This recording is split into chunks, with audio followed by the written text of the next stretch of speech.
قرأ الفاتحة.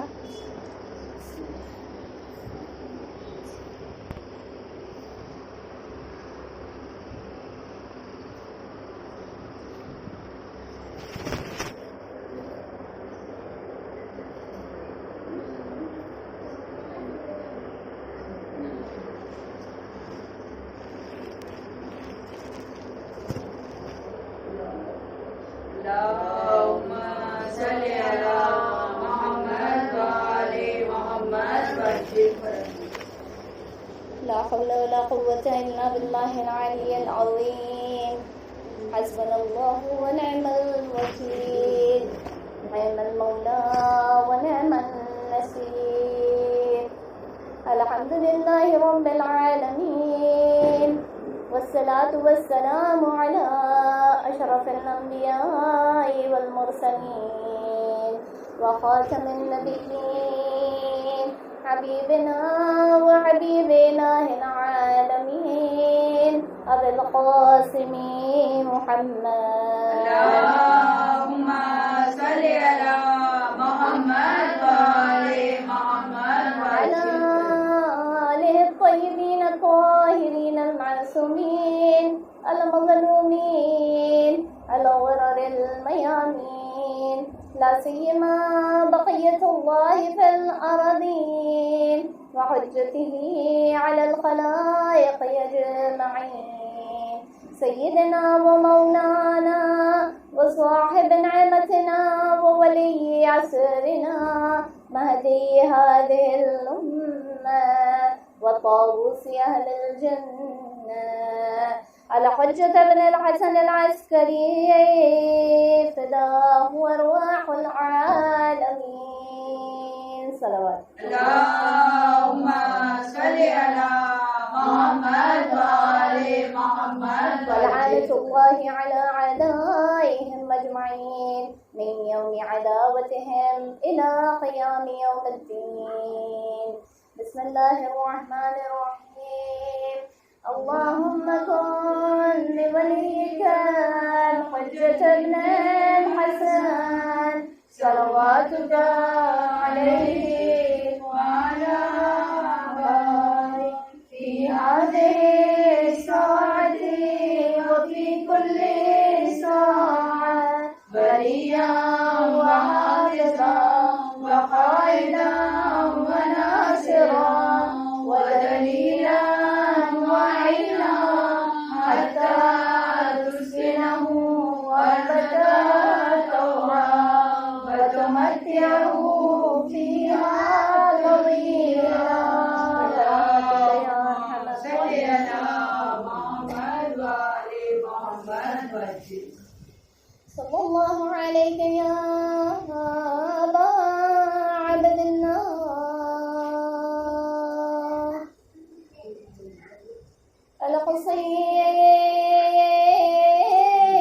الحسين المظلوم العطشان غريب بكربلاء. صلى الله عليك يا ابن رسول الله، يا رحمة الله الواسعة، يا باب نجاة الأمة ورحمة الله وبركاته. اللهم صل على محمد وآل محمد وجل. أما بعد، فقد قال الله تبارك وتعالى في كتابه المبين وقرآنه المجيد وقوله الحق. بسم الله الرحمن الرحيم. ياسين والقرآن الحكيم إنك لمن المرسلين على صراط مستقيم. صلوات على سيدنا محمد. اللهم صل على محمد وآل محمد وجل. أعزائي المحترم، السلام عليكم ورحمة الله وبركاته. وعليكم السلام ورحمة الله وبركاته. خداوند عالم قرآن کریم نے سورہ یاسین کی ابتدائی آیات مبارکہ میں فرما رہا ہے، یاسین اور میں حکمت والے قرآن کی قسم کھاتا ہوں، یقیناً آپ مرسلین میں سے ہیں اور صراط مستقیم پر، سیدھے راستے پر ہیں۔ عزیزان محترم، خداوند عالم اپنے حبیب کو مخاطب کر کے فرما رہا ہے کہ آپ سیدھے راستے پر ہیں، آپ صراط مستقیم پر ہیں۔ یعنی ہمیں یہ معلوم ہوتا ہے کہ صرف معصومین علیہ السلام کی روایتیں ہی نہیں ہیں، صرف معصومین علیہ السلام کی اقوال ہی نہیں ہیں کہ وہ فرماتے رہے کہ ہم ہی صراط مستقیم ہیں، بلکہ خداوند عالم خود جو ہے یہاں پر گواہی دے رہا ہے اور قرآن کی قسم کھا کے کہہ رہا ہے کہ آپ اے نبی کریم آپ صراط مستقیم پر ہیں۔ اور جیسے کہ رسول کا ایک نام بتایا جاتا ہے کہ ان کا ایک نام یاسین ہے، لہٰذا اس میں جب تذکرہ آیا ہے آل یاسین کا تو یہاں پر خداوند عالم یہ بتا رہا ہے کہ آپ کی ہی وہ آل ہے جو صراط مستقیم پر ہے، بلکہ آپ کی آل صراط مستقیم پر نہیں، وہ خود صراط مستقیم ہے، آپ خود سیدھا راستہ ہے۔ جو آپ سے ملحق ہو گیا، جو آپ کی آل سے ملحق ہو گیا، لہٰذا اس نے سیدھا راستہ اختیار کر لیا، اور یہ وہ راستہ ہے جو دنیا سے جا کر آخرت کے پل صراط سے جا کر ملتا ہے۔ لہٰذا جو یہاں آپ سے ملحق ہو گیا وہ روز قیامت اس صراط پر سے بڑی آسانی سے بآسانی گزر جائے گا اور جنت میں داخل کر دیا جائے گا۔ عزیزوں، آدم سے لے کر خاتم تک، علی سے لے کر مہدی تک، ہر ایک صراط مستقیم رہا، ہر ایک سیدھا راستہ رہا۔ خداوند عالم نے ہم سے یہ کہا کہ تم صراط مستقیم سے ملحق ہو جاؤ، لیکن خداوند عالم نے ہم سے پہلے فرمایا کہ پہلے تم انسان بنو۔ خداوند عالم نے فرمایا کہ نماز وہ بھی صراط مستقیم ہے۔ ہم نے کہا اے پروردگار ہم سجدے بجا لائیں گے اور ہم جو ہے مسلمان ہو جائیں گے اور اس طرح سے ہم صراط مستقیم سے ملحق ہو جائیں گے۔ خداوند عالم نے فرمایا نہیں، پہلے مسلمان بن کے آؤ گے تو قبول نہیں کروں گا، پہلے انسان بن کر آؤ، پھر مسلمان بنو، پھر مومن بنو، اس طرح سے تم درجہ بدرجہ آؤ گے تو میں اسے قبول فرماؤں گا۔ خداوند عالم نے دین اسلام کو انسانیت کا دین بنا کر بھیجا، اور انسانیت کا تقاضا یہ ہے کہ ہم ہر ایک کے ساتھ میں، کیونکہ سب خداوند عالم کی مخلوق ہے، چاہے انسان ہو، چاہے مسلمان ہو، چاہے غیر مسلمان ہو، چاہے مسیحی ہو، چاہے ہندو ہو، چاہے وہ اللہ کا دشمن ہی کیوں نہ ہو، لیکن اللہ نے کہا اور دکھایا ہمیں، ایسی مثالیں ہمارے سامنے پیش کی کہ انسانیت کا تقاضا کیا تم سے تقاضا کرتا ہے، انسان بننا تم سے کیا تقاضا میں کر رہا ہوں انسان بننے کے لیے، اور صرف انسانوں کے لیے نہیں بلکہ تمام چرند پرند کے لیے بھی بتایا کہ ان کے بھی کچھ حقوق ہوتے ہیں، لہٰذا ان کے ساتھ بھی ان کے حقوق بھی تم ادا کرو، اپنے فرائض کو بخوبی ادا کرو۔ خداوند عالم ہم سے فرماتا ہے کہ تم انسان بنو، اور انسان صرف انسان کے ساتھ نہ کرو، صرف مسلمان کے ساتھ، صرف مومن کے ساتھ انسانیت نہ دکھاؤ، بلکہ ہر ایک کے ساتھ انسانیت دکھاؤ۔ ہم خداوند عالم سے پلٹ کر سوال کرتے ہیں، پروردگار ہمیں کوئی ایسی مثال تو بتا دے، کوئی ہمیں ایسا انسان تو بتا دے جس نے انسانیت نبھائی ہو اور ہر ایک مخلوق کے ساتھ انسانیت نبھائی ہو۔ تو خداوند عالم پلٹ کر ہمیں یہی جواب دیکھا، تو کیا تم نے حسین ابن علی کو نہیں دیکھا کہ صرف مسلمان، صرف مومن نہیں بلکہ جب ایک مسیحی راہب بھی ان کے در پر آ جائے تو مولا اسے جو ہے اولاد عطا فرما دیتی ہے، اور جب ایک دشمن حر کی شکل میں بن کر آ کر راستہ روک لیتا ہے تو امام جو ہے اسے پانی پلاتے ہیں، اس کے لشکر کو پانی پلا کر سیراب کر دیتے ہیں۔ اور صرف انسانوں کی بات نہیں ہے بلکہ فطرس جیسا فرشتہ بھی اگر زمین پر وارد ہو جائے اور امام کے پاس ان کے گہوارے سے آ کر اپنے آپ کو مس کر دے تو امام حسین انہیں پر عطا کر دیتے ہیں کہ فطرس فخر کرتا ہوا پرواز کرتے چلا جاتا ہے، میں وہ ہوں جو امام حسین سے جسے گہوارے سے شفا ملی ہے۔ تو اللہ تعالیٰ ہمارے لیے مثالیں بخوبی، اس نے بہت مثالیں ہمیں دی ہیں کہ انسانیت اگر تمہیں دکھانا ہے، انسانیت کرنا ہے کسی کے ساتھ میں، تو تمہارے لیے میں نے مثالوں کو بخوبی بھیجا ہوا ہے۔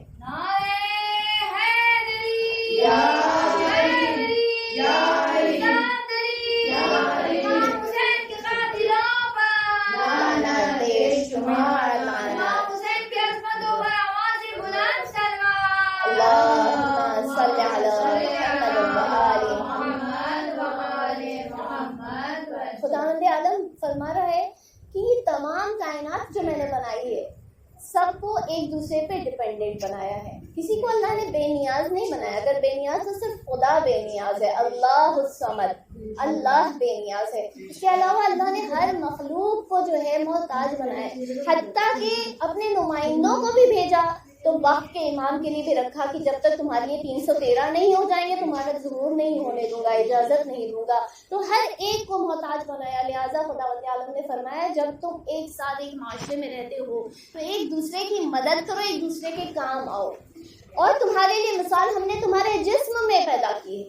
تمہارے جسم کو دیکھ لو کہ کس طرح سے اس کے ایک ایک اعضاء اور جوارے ایک دوسرے کا ساتھ دے کر کام کیا کرتے ہیں. اگر پیر میں کانٹا چبھ جاتا ہے تو پیر کے کانٹا چبھنا ہوتا ہے, دماغ کو سگنل ملتا ہے, دماغ فیصلہ کرتا ہے کہ اس کانٹے کو نکالا جائے اور فوراً ہاتھ بڑھ جاتے ہیں اس پیر سے کانٹا نکالنے کے لیے. ہاتھ یہ نہیں کہتا کہ پیر کو چھپا ہے میں کیوں آگے بڑھوں, دماغ یہ نہیں کہتا ہے کہ پیر کو چھپا ہے لہٰذا میں کیوں فیصلہ کروں, لیکن ہر ایک جو ہے ایک کے ساتھ ایک تسلسل میں جو ہے کام کر رہے ہوتے ہیں. تو اسی طرح سے انسان کے لیے کہا جب معاشرے میں رہتے ہو تو ایک دوسرے کے کام آؤ, ایک دوسرے کا ہاتھ بٹاؤ. اور اس لیے کہ یہ جسم کو دیکھ کر انسان جو ہے وہ سمجھ سکتا ہے. کیا سمجھتا ہے؟ امام اولیاء کائنات علی ابن ابی طالب علیہ السلام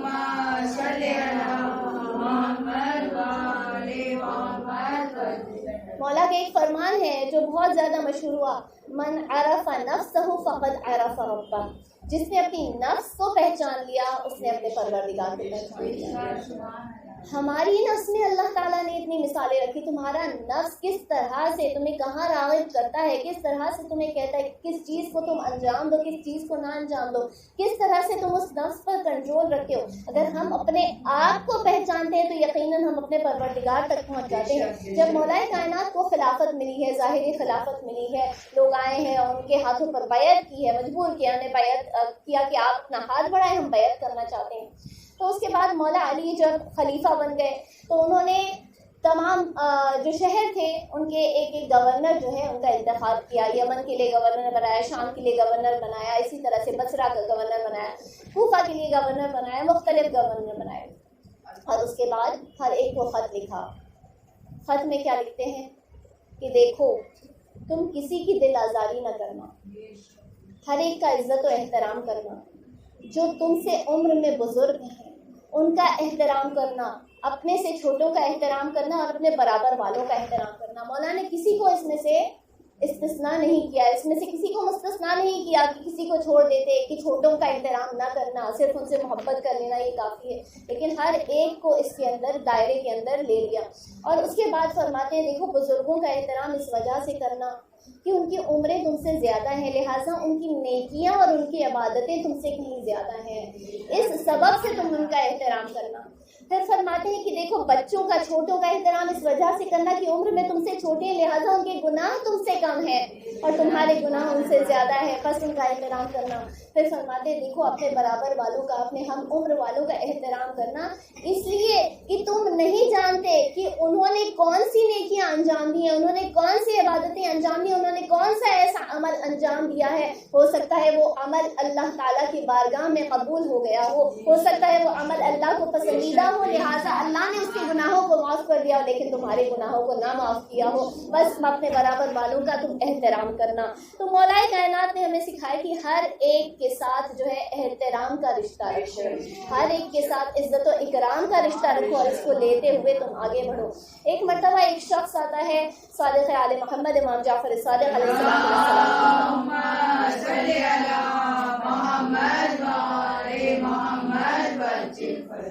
اور آ کر کہتا ہے کہ ابن رسول اللہ جہاں میں رہتا ہوں, جس شہر سے میں آیا ہوں, وہاں آپ کے چاہنے والے بہت زیادہ ہیں, بلکہ سب کے سب آپ کے چاہنے والے ہیں, سب کے سب آپ کو پسند کرتے ہیں.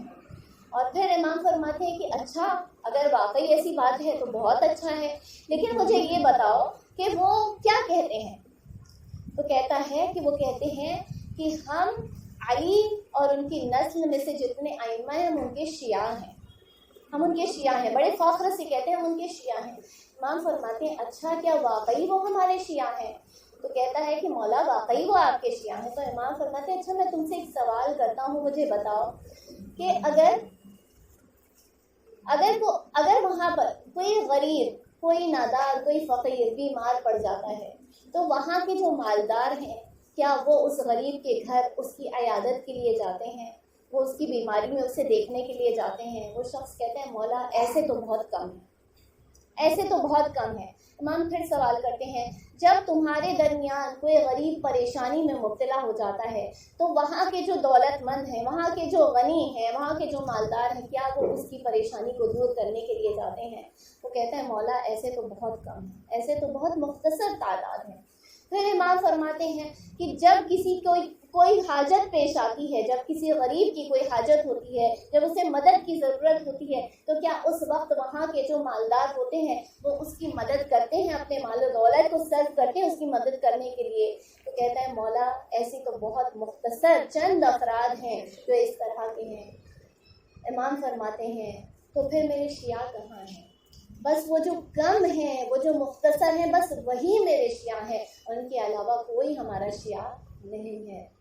شیعہ ہونا اس لیے کہتے ہیں نا پہلے انسان بنو، یا انسانیت کی بات کی جا رہی، پہلے انسان بنو تب جا کے جو ہے مولا ہمیں اپنا شیعہ کہیں گے، مولا اپنے شیعوں میں ہمیں قبول کریں گے۔ تو امام بتا رہے ہیں کہ دیکھو تمہارے دو طرح کے بھائی ہوتے ہیں، مولا علی کا قول ہے تمہارے دو طرح کے بھائی ہیں، ایک تمہارے دینی بھائی، تمہارے ایمان میں جو بھائی ہوتے ہیں جسے تم مومن کہتے ہو، مومن سمجھتے ہو، وہ تمہارے بھائی ہوتے ہیں، اور ایک انسانیت میں تمہارے بھائی ہوتے ہیں۔ یہ پوری ہیومینٹی، یہ پوری انسانیت تمہارے بھائی اور بہن ہے، لہٰذا اگر دین میں تمہارے بھائی بہن نہیں ہے تو انسانیت کے طور پر انہیں اپنا بھائی اور بہن سمجھو، اور اگر انہیں بھی کسی چیز کی ضرورت پڑے تو ان کے بھی کام آنے کی کوشش کرو۔ یہی حسین نے ہمیں سکھایا ہے، اور اسی لیے ہر ایک حسین کا ہو گیا، ہر ایک نے حسین کو قبول کر لیا، ہر ایک نے حسین کو اپنا لیڈر مان لیا، ہر ایک نے حسین کو اپنا سردار مانا، اس لیے کہ حسین نے انسانیت سکھائی، اس لیے کہ حسین نے انسانیت کر کے بتائی، ایک مثال بن کے بتایا ہے۔ عزیزوں، جب امام مولا کائنات کو جب ضربت لگی ہے تو مولا 3 دن وصیت کرتے رہے۔ شب 19 کو مولا کو ضربت لگی اور اس کے بعد 21ویں ماہ رمضان کو امام کی شہادت واقع ہوئی۔ 3 روز 19، 20، 21 تک مولا جو ہے وصیتیں کرتے رہے، اور ایک مرتبہ اپنے بیٹے فرزند امام حسن کو بلا کر فرماتے ہیں کہ بیٹا دیکھو، جب بھی تم اپنے بچوں کے لیے کوئی پھل لے کر آنا تو جو اس کی چھلکے ہوں گے انہیں گھر کے باہر نہ ڈالنا، انہیں گھر کے باہر نہ ڈالنا، اس لیے کہ کہیں کوئی یتیم تمہارے گھر کے باہر سے گزر رہا ہو، وہ تمہارے ان پھلوں کے چھلکوں کو دیکھ کر یہ نہ اپنے ذہن میں خیال کرے، یہ نہ اپنے دل میں خیال کرے آج میرا باپ زندہ ہوتا تو میرے لیے بھی اسی طرح سے پھل لے کر آتا، ہمارے لیے بھی مہیا کرتا۔ پھر فرماتے ہیں کہ دیکھو جب بھی اپنے بچوں کے لیے کوئی چیز لاؤ تو یتیموں کا بھی خیال رکھنا، ان کے ساتھ بھی رحم سے پیش آنا، ان کے ساتھ بھی مہربانی کرنا، انہیں جو ہے محروم محسوس نہ کرنے دینا، انہیں یہ محسوس نہ کرنے دینا کہ ان کا باپ اس دنیا میں موجود نہیں ہے، جو ان کے لیے بھی وہی کرتا جو تم اپنے بچوں کے لیے کر رہے ہو۔ انسانیت سکھا رہے ہیں مولا کہ کیسے تم انسان بن سکتے ہو، مومن بننے سے پہلے، مسلمان ہونے کا دعویٰ کرنے سے پہلے انسان تو بن جاؤ۔ پھر امام یہاں پر جو ہے امام یہی فرماتے ہیں کہ جب سب ایک دوسرے کے جو ہے وہ کام آئے، سب ایک دوسرے کے، اس لیے کہ سب ایک دوسرے کے محتاج ہیں، کوئی بات جو ان کے کام آ جائے، اگر ہمیں کسی کے بارے میں معلوم پڑتا ہے کہ کوئی شخص کسی چیز کی حاجت سے پیش آ رہی ہے تو ہم اس کی حاجت کو پورا کرنے کی کوشش کریں، اس لیے کہ وہی شخص زندہ قرار دیا گیا اس دنیا میں جو کہ اللہ اور اس کے رسول کی دعوت پر لبیک کہے۔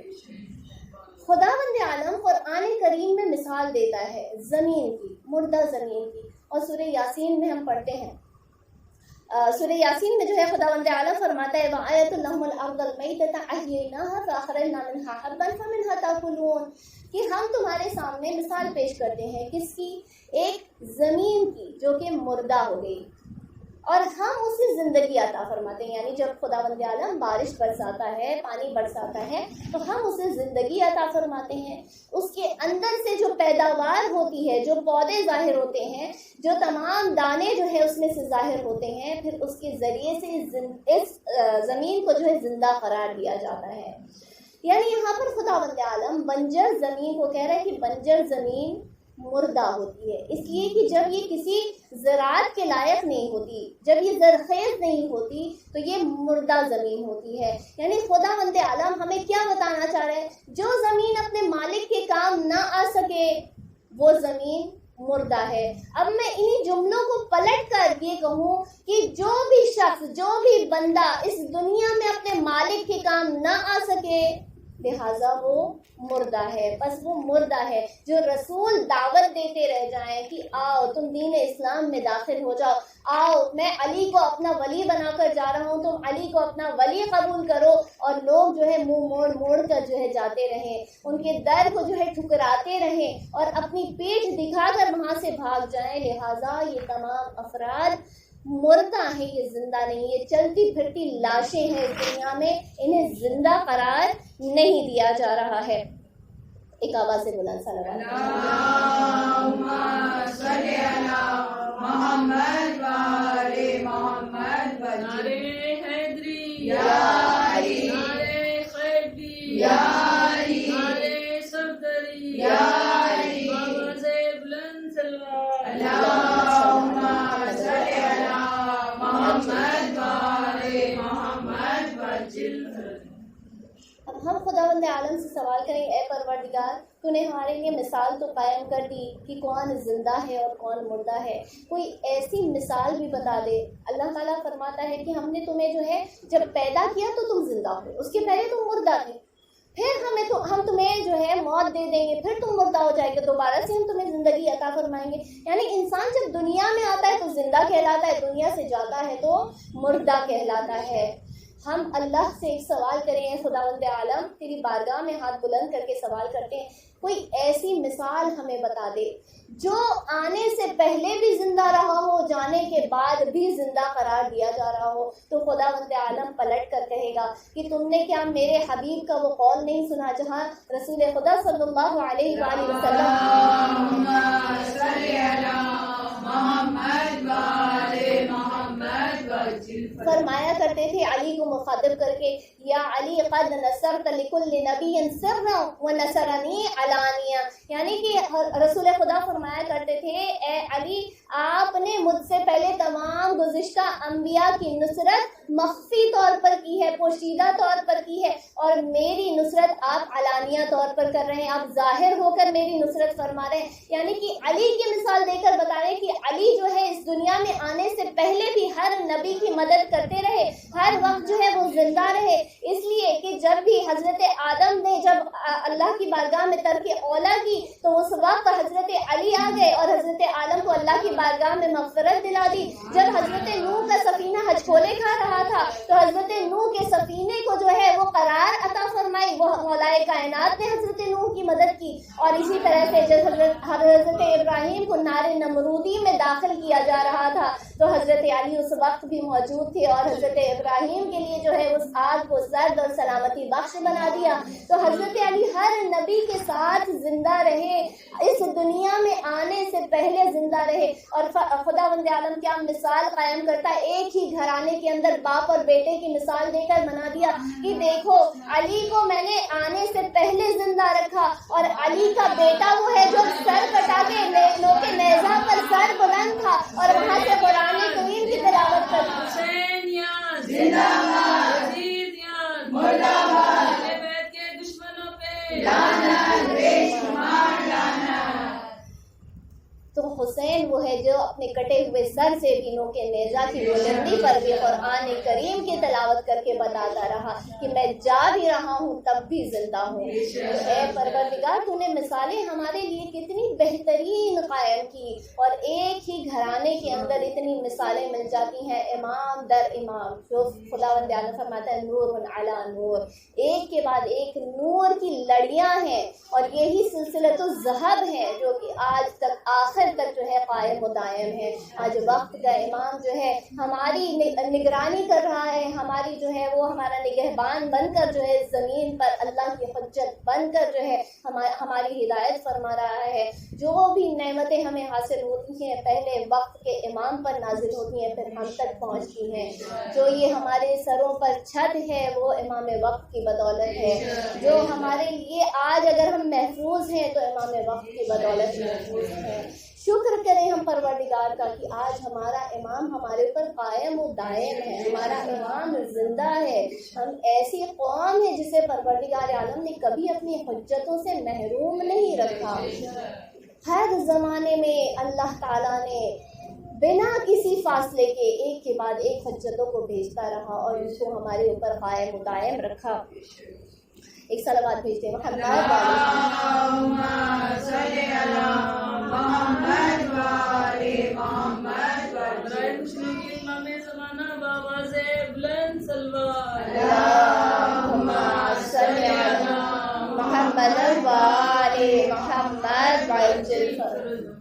علی کعبے میں پیدا ہوئے, لیکن کعبے میں پیدا ہونے کے سبب سے علی نہیں ہے. علی پہلے بھی علی تھے, علی ہمیشہ علی تھی. کعبے کا فخر تھا کہ علی جو ہے مولود کعبہ بنے, جو خانہ کعبہ کے لیے فخر کی بات ہوئی.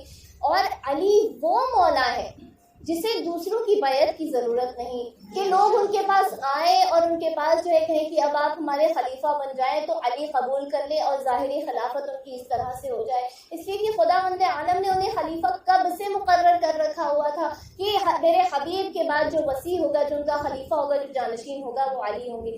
علی کون ہے؟ علی وہ شخصیت ہے کہ ایک مرتبہ جب اپنے راستوں سے گزر رہے ہیں, کوفے کی گلیوں سے گزر رہے ہیں, ایک مرتبہ ایک گوشت والے کی دکان نظر آتی. گوشت والے کی دکان کے سامنے سے جب گزر ہوتا ہے تو وہ کہنے لگتا ہے کہ اے خلیفۃ المسلمین یا امیر المومنین, آپ نے بہت دنوں سے جو ہے میری دکان سے گوشت نہیں خریدا, آج آپ گوشت لیتے چلے جائیں. مولا فرماتے ہیں کہ میرے پاس اتنے پیسے نہیں کہ میں تم سے گوشت خرید سکوں. وہ کہتا ہے مولا اتنے دن ہو گئے, آپ نے گوشت کا ذائقہ نہیں چکھا, آپ کے گھر والوں نے, آپ کے بچوں نے گوشت کا ذائقہ نہیں چکھا ہے. آج آپ قرضے پر ہی گوشت کو لے لیں, آپ ادھار پر گوشت لیتے چلے جائیں. مولا نے جواب میں ایک جملہ ادا فرمایا کہ میں صبر کر لوں گا لیکن قرض نہیں لوں گا. میں صبر کر لوں گا, میں قرض نہیں لوں گا. جو شخص اتنی چھوٹی سی چیز کے لیے, کچھ گرام گوشت کے لیے قرض لینا جو ہے جسے گوارا نہیں ہے, وہ کیا لوگوں کے پاس رسول کے بعد جو ہے لوگوں کے پاس خلافت کے لیے سوالی بن کر چلا جاتا کہ تم یہ خلافت میرا حق ہے, تم مجھے دے دو. ہاں یاد دہانی کرتے رہے, یاد دلاتے رہے لوگوں کو کہ رسول نے مجھے خلیفہ مقرر کیا تھا, دیکھو تم چشمدید گواہ تھے, لیکن کبھی سوالی بن کر نہیں گئے کہ یہ خلافت میرا حق ہے لہٰذا مجھے یہ دے دو, یہ میرا حق ہے اسے میرے حوالے کر دو. علی وہ شخص ہے جسے کسی چیز کو مانگنے کی ضرورت نہیں, خداوند عالم خود دیتا رہا, خداوند عالم بنا مانگے دیتا رہا. لیکن اگر علی نے کبھی ہاتھ اٹھائے, میں نے کل کی مجلس میں بھی بیان کیا, اگر ہاتھ بلند کیے کوئی دعا مانگی تو بس ایک عباس مانگا, وہ بھی اپنے لیے نہیں مانگا تھا, وہ اپنے حسین کے لیے مانگا تھا, دین کے لیے مانگا تھا عباس کو. کبھی مولا نے ہاتھ نہیں بلند کیے. جب امام کو خلیفہ رسول نے بنایا تھا تو آپ کے ذہنوں میں ہوگا کہ خداوند عالم جو ہے وہ خود خلیفہ مقرر کرتا ہے, یہ رسول نے مقرر نہیں کیا تھا. تو سب سے پہلا خلیفہ زمین پر کون تھا, کسے مقرر کیا گیا تھا سب سے پہلا خلیفہ زمین پر؟ آپ کے ذہنوں میں ہوگا, آپ کو یاد ہوگا اللہ تعالیٰ نے فرشتوں سے جب یہ پیشکش کی تھی ان کے سامنے تو اللہ تعالیٰ نے فرمایا انی جاعل فی الارض خلیفہ. کسے خلیفہ بنانا چاہتا تھا خداوند عالم؟ حضرت آدم کو, حضرت آدم کو انی جاعل فی الارض خلیفہ. اور حضرت آدم کو جب بنایا گیا, جب ان کا جسم بنایا گیا تو کہاں بنایا گیا؟ خداوند عالم نے فرشتوں کو حکم دیا جاؤ زمین پر جاؤ اور وہاں سے جو ہے طرح طرح کی مٹی جو ہے اسے لے کر آؤ, اسی طرح سے طرح طرح کے پانی جو ہے وہ بھی لائے گئے. جب خداوند عالم چاہتا تو زمین پر بنا دیتا, جب یہاں کی مٹی چاہیے تھی, جب یہاں کی زمین سے پیدا کرنا تھا, اے خداوند عالم تو آسمان پر کیوں خلق فرما رہا ہے؟ اے خداوند عالم تو خلیفہ کو آسمان پر لے جا کر آسمانوں پر کیوں بنا رہا ہے؟ تو بعید نہیں کہ خداوند عالم کی آواز یہ آئے کہ میں خلیفہ مقرر کرتا ہوں زمین کے لیے، بناتا ہوں زمین کے لیے، لیکن بھیجتا ہوں آسمان سے، لہٰذا جو بھی خلیفہ آئے گا وہ آسمان میں بنا ہوا ہوگا، آسمان سے بن کر آئے گا۔ اگر میرا حبیب بھی آئے گا تو آسمان سے بن کر آئے گا، اگر حبیب کا وسیع بھی ہوگا تو وہ بھی آسمانوں سے بنا کر بھیجا جائے گا۔ صلوات بھیجتے ہیں اللهم صل على محمد وآل محمد۔ اللہ اکبر، اللہ اکبر، یا رسول اللہ، یا رسول اللہ، یا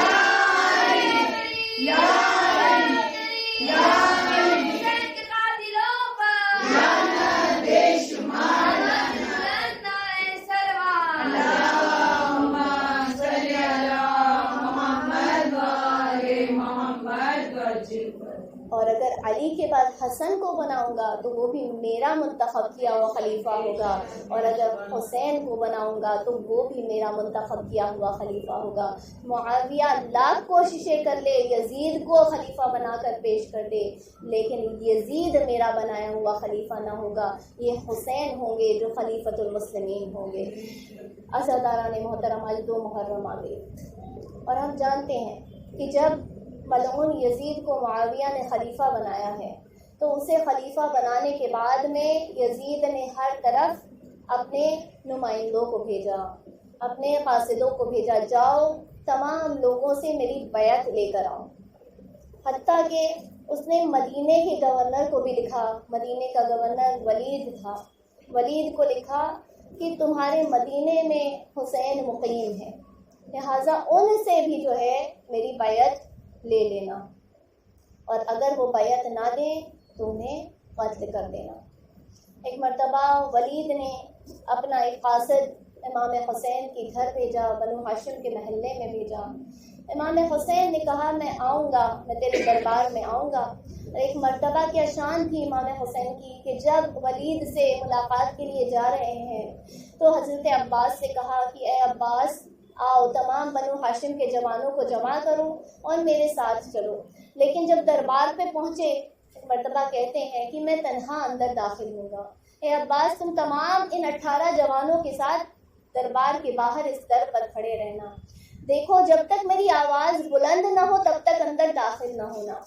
مرتبہ امام حسین اندر داخل ہوتے ہیں، ولید کہتا ہے کہ یزید نے بیعت کے لیے کہا ہے، اور پھر امام فرماتے ہیں کیا بہتر نہ ہوگا کہ ابھی رات کا وقت ہے کہ تم دن کی روشنی میں ہر ایک کے سامنے مجھ سے بیعت لے لو۔ اور اس کے بعد ایک مرتبہ جو ہے اپنا رخ پھیرتے ہیں اور جانا چاہتے ہیں کہ وہاں مروان ملعون موجود تھا۔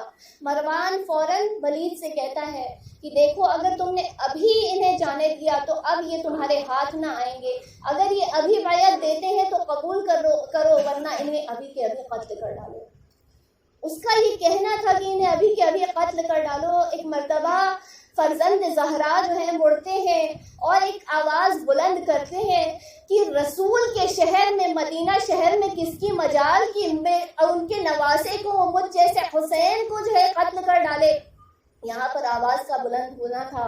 مرتبہ حضرت عباس تمام جوانان بنو ہاشم کے ساتھ دروازے کو دھکا دے کر داخل ہوتے ہیں، امام حسین اور تلواروں کو لہراتے ہوئے داخل ہوتے ہیں۔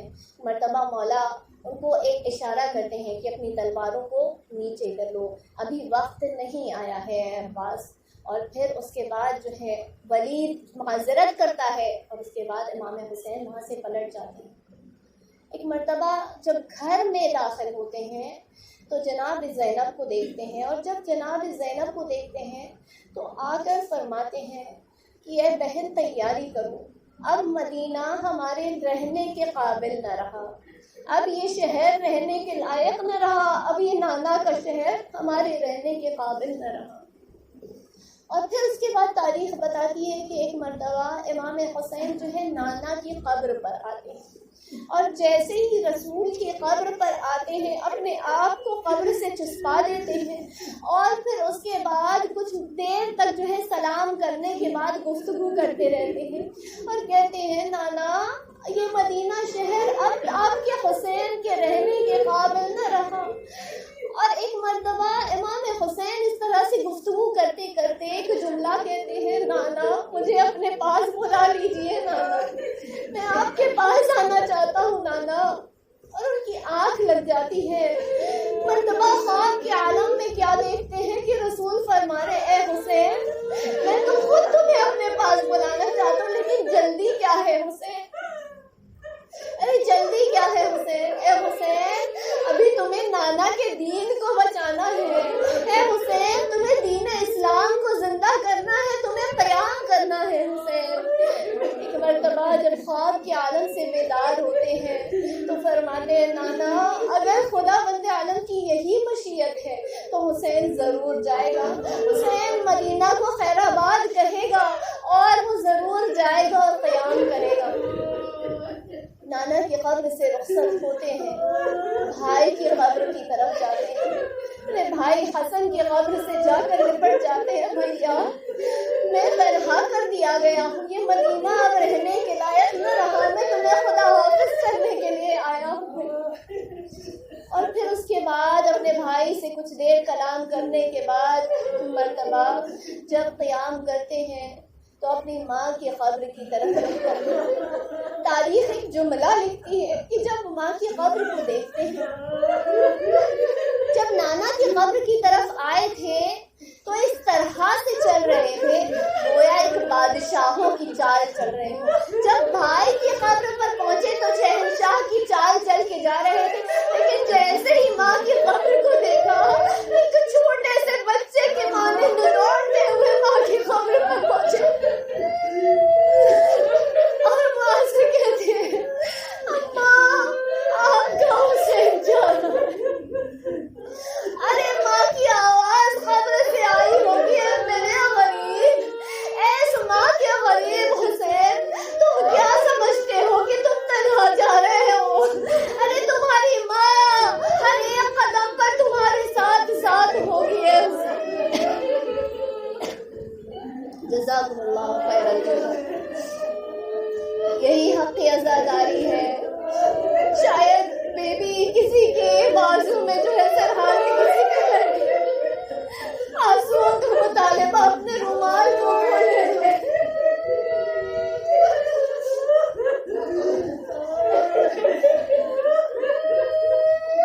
ایک مرتبہ خاندان بنو ہاشم، محلہ بنو ہاشم ویران ہونے لگتا ہے۔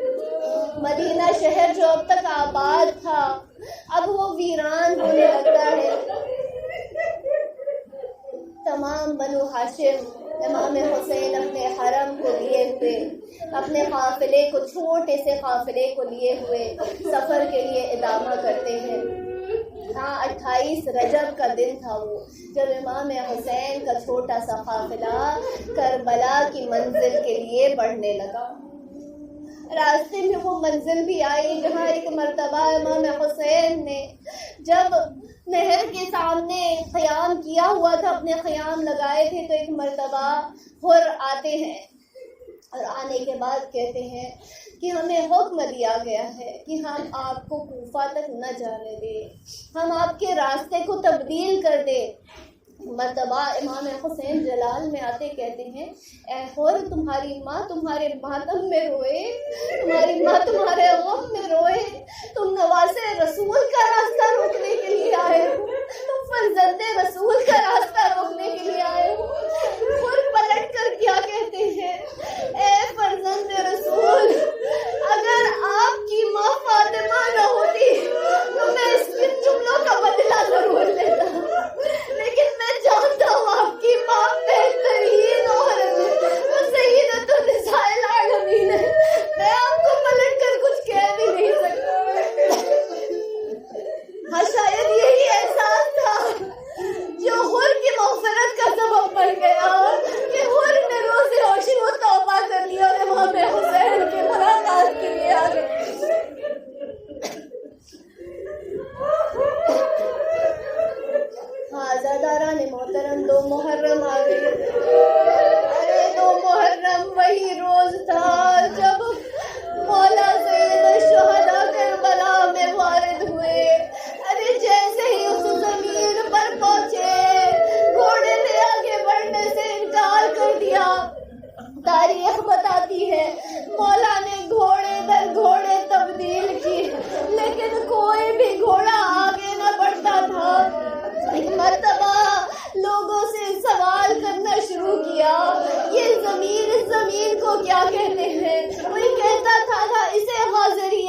کہتے ہیں, کوئی دوسرا کہتا ہے اسے تف کہتے ہیں, کوئی دوسرا کہتا ہے اسے شط فرات کہتے ہیں, کوئی کہتا ہے اسے نینوا کہتے ہیں. مولا نے کہا کیا اس کا کوئی اور بھی نام ہے؟ ارے ایک بزرگ نے آگے بڑھ کے کہا اسے کربلا بھی کہتے ہیں. مولا زمین پر وارد ہوئے, ایک مٹھی خاک اٹھائی اور اس خاک کو سونگا.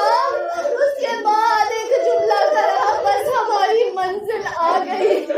اے عباس, خیموں کو لگانا شروع کر دو, یہی ہمارے خیام بنیں گے. ارے یہی وہ زمین ہے جہاں میرے لال کے سینے میں بچی کا ٹکڑا. ارے یہی وہ زمین ہے جہاں قاسم کے لاشوں کے ٹکڑے. یہی وہ زمین ہے جہاں میرے ننھے علی صغیر کا 3 بال کے تیروں سے گلا چھیدا جائے گا. یہی وہ زمین ہے جہاں میرا لاشا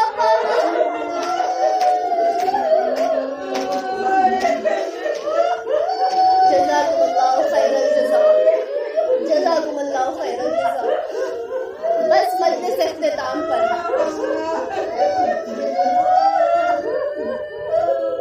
ایک مرتبہ حضرت عباس خیمے بنانے میں مشغول ہو گئے. مرتبہ مولا نے کہا کہ اس زمین کے مالک کون ہیں, انہیں بلایا جائے. بنو اسد کے کچھ مرد اور جوان آ گئے, کچھ بزرگ آ گئے. مولا نے کہا یہ تمہاری زمین ہے, میں تم سے اس زمین کو خریدنا چاہتا ہوں. حسین جو اس زمین کو خریدنا چاہتا ہے, اس کی قیمت ادا کرنا چاہتا ہے. ایک بزرگ سامنے آتے کہتے ہیں مولا آپ رسول کے فرزند ہیں, آپ کو میں یوں ہی اس زمین کو ہبہ کرتا ہوں, کہ قیمت نہیں چاہیے. ماں فرماتے نہیں, حسین جو ہے کوئی بھی چیز اس طرح سے مفت میں نہیں لے گا, مفت میں قبول نہیں کرے گا. حسین اس کی قیمت ادا کرے گا. بزرگ کہتے ہیں مولا آپ قیمت دینا چاہتے ہیں, آپ قیمت دے دیں, لیکن مولا میری آپ سے ایک گزارش, دیکھیے اس زمین پر زیادہ دیر قیام نہ کیجیے, اس لیے کہ جو بھی اس زمین پر ٹھہرا ہے اسے تکلیفیں برداشت کرنا. مولا چند دن ٹھہر کر اسے خدا حافظ کر دیجیے گا مولا. ارے ایک مرتبہ وہاں جناب زینب کے ساتھ سے ملاقات کرنے کے لیے جب مولا آتے ہیں تو جناب زینب بے چینی اور پریشانی کے عالم میں نظر آتی ہے. امام فرماتے ہیں میری ماں جائی کیا بات ہے, اس طرح سے بے چین کیوں ہوتی ہو؟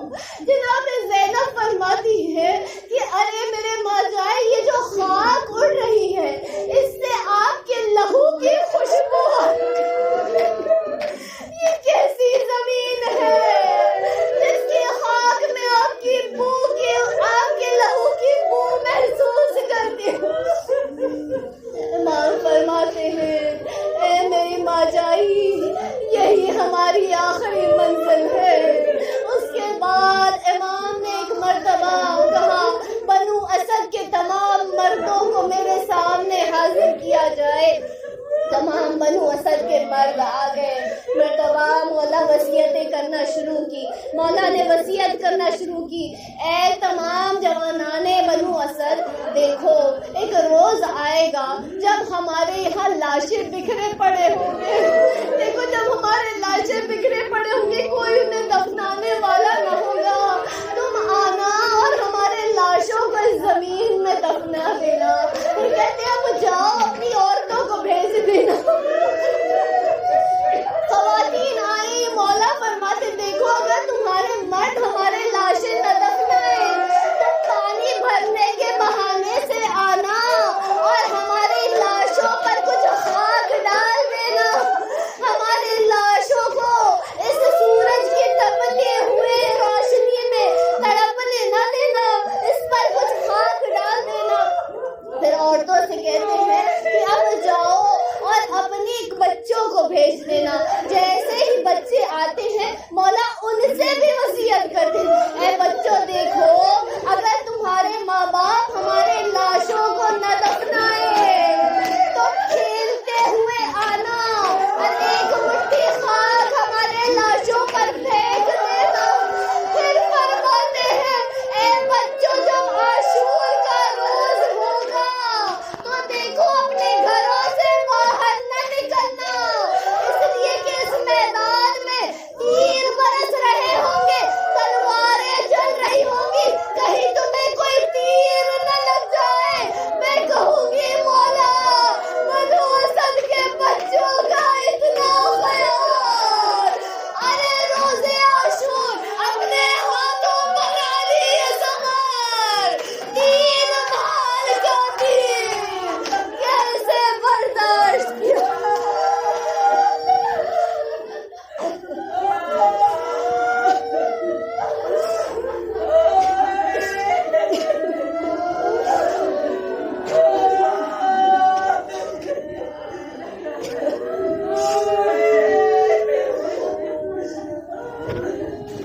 الله على القوم الظالمين وسيعلم الذين ظلموا أي منقلب ينقلبون. بار الہ تجھے تیرے پاک اور قدوس ناموں کا واسطہ، پروردگار تجھے تیرے اسم اعظم کا واسطہ، تیرے خاص نام اللہ کا واسطہ. بار الہ تجھے فاطمۃ الزہراء ان کے لٹے ہوئے چمن کا واسطہ، اس پہلے عشرہ محرم کا واسطہ پروردگار اپنی آخری حجت کے ظہور میں تعجیل فرما تاکہ وہ آ کر تمام مظلومین کا خصوصاً اپنے جد اور جدہ کے ناحق بہائے گئے خون کا انتقام لے سکیں. اس غیبت کے دور میں تمام ہم و غم و اعلام کو وقت کے امام سے درگزر فرما. اس غیبت کے دور میں، اس مشکل دور میں ہم سب کو ایمان پر ثابت قدم رہنے کی توفیق عطا فرما. پروردگار جو بھی بیمار ہے سید الساجدین کے صدقے میں، بیمار صغرا کے صدقے میں پروردگار ان سبوں کو شفائے کاملہ اور عاجلہ عنایت فرما. بار الہ ہم سے جو بھی گناہ سرزد ہوئے ہیں محبت امام حسین کے طفیل میں پروردگار ہم سب کے گناہان صغیرہ اور کبیرہ کو معاف فرما. ان مجالس عزا کے طفیل میں پروردگار ہم نے جو بھی قلیل اور ناقص عبادتیں اور اعمال اور یہ مجالس عزا تیری بارگاہ میں پیش کی ہیں انہیں قبول فرما. پروردگار اس وبا کے رہتے ہوئے ہمارا حج پہ جانا، ہمارا زیارتوں پہ جانا ناممکن ہو چکا ہے. پروردگار بس جلد از جلد اس وبا کو ہمارے درمیان سے دفع فرما تاکہ ہم دوبارہ سے جو ہے زیارت سید الشہداء کے لیے اور تمام معصومین کی زیارتوں کے لیے وہاں پر ان کے روضوں پر حاضری دے سکیں. بار الہ اس وبا سے جو بھی اس کے شکار ہوئے ہیں پروردگار اگر زندہ ہے بیمار ہیں تو جلد از جلد خصوصاً مومنین اور مومنات کو جلد از جلد اس وبا سے اور اس بیماری سے نجات عطا فرما. اگر مرحوم ہو چکے ہیں پروردگار تو ان کی قبروں پر اپنی رحمت کی بارش نازل فرما.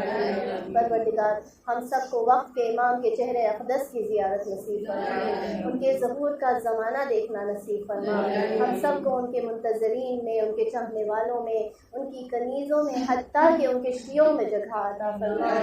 پروردگار رزق کی تنگی ہے، بہت سارے لوگوں کی روزی چھوٹ گئی ہے پروردگار اپنے از غیر پروردگار ہر ایک کو خصوصاً مومنین اور مومنات کو حلال وسیع اور طیب رزق عطا فرما. رزق میں برکت عطا فرما اور ہم سب کو اس دنیا کے امتحان میں اور آخرت کے امتحان میں نمایاں کامیابی اور کامرانی عطا فرما. پروردگار محترمہ کشور زہرا کشور بھابھی کو پروردگار جلد از جلد اس کووڈ-19 کی بیماری سے پوری طرح سے مکمل طریقے سے انہیں شفا عطا فرما. ربنا تقبل منا انك انت السميع العليم. اللهم صل على محمد وآل محمد. 5 مرتبہ میں یہ جی بسم اللہ الرحمن الرحیم.